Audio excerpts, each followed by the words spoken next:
Hello, Dustin. How are you? Hey, Clint. I'm doing all right. Good, man. Nice to see you again. How's everything been going? Well, it's been a little hectic lately, but, been kind of busy. Been kind of busy. Well, busy's not always good. We talked about kind of calming things down a little bit, but busy's okay. Keeps your mind, on track a little bit. Yeah. So that's good. Last time you came by, you were telling me you had some things going on, and I just want to kind of go over our last session, if you would, for a second. You came last time. You had a fearful response of how your marriage is going to end up. You're getting married pretty soon, and you're scared you're going to end up just like your parents. That's what you said. That you witnessed your parents have infidelity after infidelity after infidelity, and that frightens you. You're afraid that you're going to end up the same way they did. And I encouraged you that you're your own man, that you have the opportunity to make your own choices in life.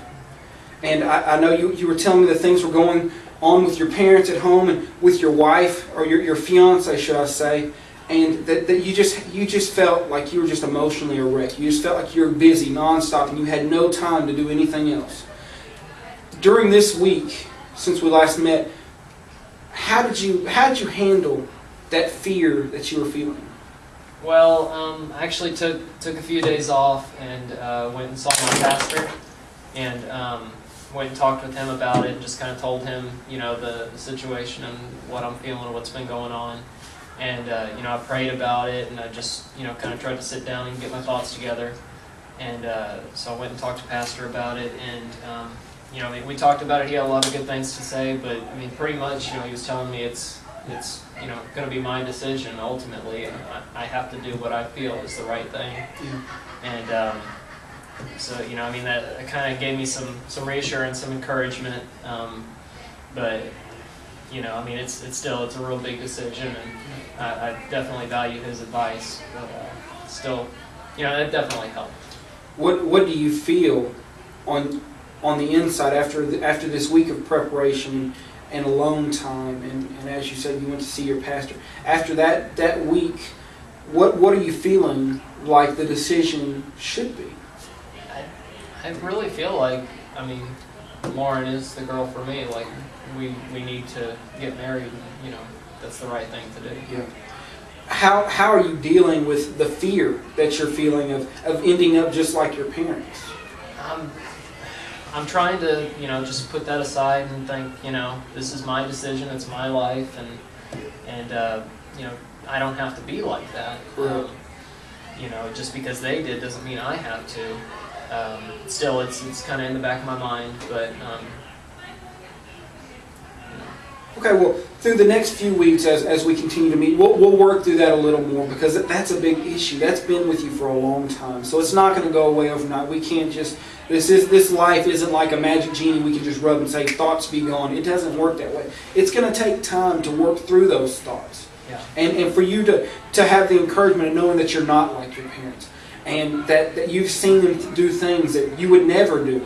So I just want to continue to encourage you in that aspect, that don't allow past situations that you've witnessed or you've been around to affect your future, because that had nothing to do with you.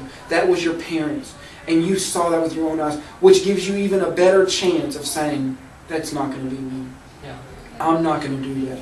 But you also were saying that as you were feeling these thoughts about your parents, and as these emotions were rushing in, you kind of turned your back on your parents, if you would. And as we were talking last week, I was telling you that we can't necessarily turn our backs on the ones that love us. You said that they encourage you to take time and not to rush into anything. But at the same time, you got upset with them because you knew what you wanted to do. You said, Lauren is the woman for me, and you have no say in my life. And you said that you turned your back on them. And I encourage you that as you're seeing where this fear is coming from, that you were to go back to them and just to talk things over with them. Tell them where you're coming from. Tell them how you are feeling. This past week, did you happen to do that? Yeah, I did. because I felt bad about it, and so I did. I talked to my parents about it, and I went and apologized and kind of explained, where I was coming from, and that it's just, I'm afraid, and but they were definitely glad to hear where I was coming from, and they were definitely happy to hear it, and they said that they would support me in whatever decision I made. So that was definitely reassuring to hear, because that was, the thing that had set me off initially, is them telling me, any kind of objection, because I felt like I had made up my mind. So how did that make you feel whenever your parents said, "Dustin, we forgive you. We're on your team"? How'd that make you feel inside? it definitely made me feel good, about good. the whole situation. Whenever me and you were talking about this last week, I had a feeling of not knowing your parents, but had a feeling that maybe if you went to them and you began to explain your heart to them, that the situation would change. You said just a second ago how you were fearful, and I just want to encourage you with that is that fear is a natural human response. I mean, in life situations, it's fight or flight. I mean, fear is built into our system, and so once you're noticing the fear, then you can begin to put your defenses up against it, and you can work around it. So that's awesome that you went and you spoke to your family, and they encouraged you, and they said, "Dustin, we're for you, not against you." And so after you got the blessing of your parents, we also talked about you just disconnecting, if you would, from your premarital counseling, your premarital duties, your planning for the wedding. You told Lord, I'm not doing anything. You do it by yourself. And I encourage you that this isn't the right way for a marriage to start off. If you choose to marry this young lady, the marriage can't start off that way. And I encourage you to just go speak to her and to try to make amends with her, to try to reassure her that you will be the man that she's searching for. How did that meeting go? Or did you even get to do that? Yeah, I did. Okay. And we had a nice long talk about it, and I went to her and I was telling her kind of how I was feeling and before, and why I was acting the way I was, and I apologized for not being real connected and giving my all, doing my part as far as wedding preparation and even just our relationship in general.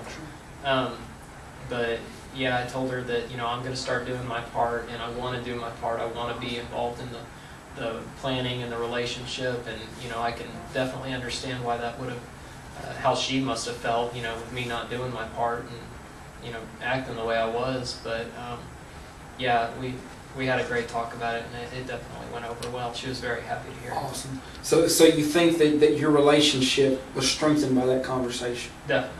That's awesome. In all relationships, whether it's friendships or marriage relationships, there's always going to be some type of obstacles. And so now that you've recognized that and you've dealt with it and you're still dealing with it, that's going to show her so much of you as a man, knowing that you can see a problem in your life and you can say, this isn't going to stand in my way of what I believe and what I want to do.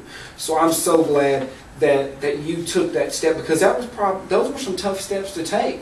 The first week you came in here, you were telling me the things that were going on, and I was encouraging you, and I didn't know, I didn't really know you that well. I didn't know if you were going to do those things. Right. But you took it upon yourself to take the step out in courage and in faith and go speak to your parents, go speak to your pastor, go speak to your fiance. And that says a lot for you, Dustin. And I want you to continue this path. This battle's not over. Yeah. I want you to know that this battle's not over. The fear that you're fearing from your parents, the disconnect that you're feeling between your fiance and even your parents at the same time, those feelings are going to continue to go until we've completely dealt with them. I can't tell you that you're going to come visit me one day and I'm going to fix all your problems, because I don't fix problems. I help you walk through your problems. And that's what I'm here for. And you can contact me anytime you need to, where you've got all of my information, my cell, my email, anything to get a hold of me. And I want you to know that I'm here for you.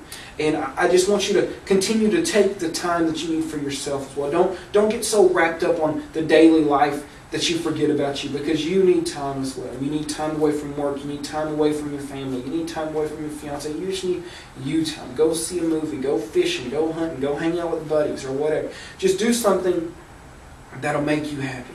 But you got to buckle down because things are going to get tough. You're already experiencing some sort of spiritual battle, I believe. And so I just want you to continue to stay strong in your faith. If you need to speak on a church level with your pastor, by all means do that. Explain to him the steps that you're taking in this process. Explain to him what you want to do. Make that known to people that you care for and that you love, that you are striving to be better and that you are striving to seek help. Because if they know, they're going to encourage you and they're going to be able to build you up more. Don't keep it a secret, because all that's going to do is tear you up inside. But most of all, before we close up tonight, just remember you're a child of God. Just remember that God has a plan for you, and He's ordained these people in your life for a purpose. He's ordained your parents to be your parents. Even if they may not have set the best example for you, there's a plan for them, and you're already seeing it in their new Christian walk. So I just want you to continue to stay strong. I want you to come back next week. I want you to continue to work on those things. I want you to continue to walk through those fears. And if you need me, give me a call. If you need your pastor, give him a call. But I just want you to continue to stay positive. If you start thinking negative, make sure you give me a call, because I want to keep you positive, because we're going to walk through this together. I'm on your team, okay? All right, awesome. All right, Dustin, please come back next week, buddy. Thanks, Look Clint. forward to seeing you. All right, see ya. Bye.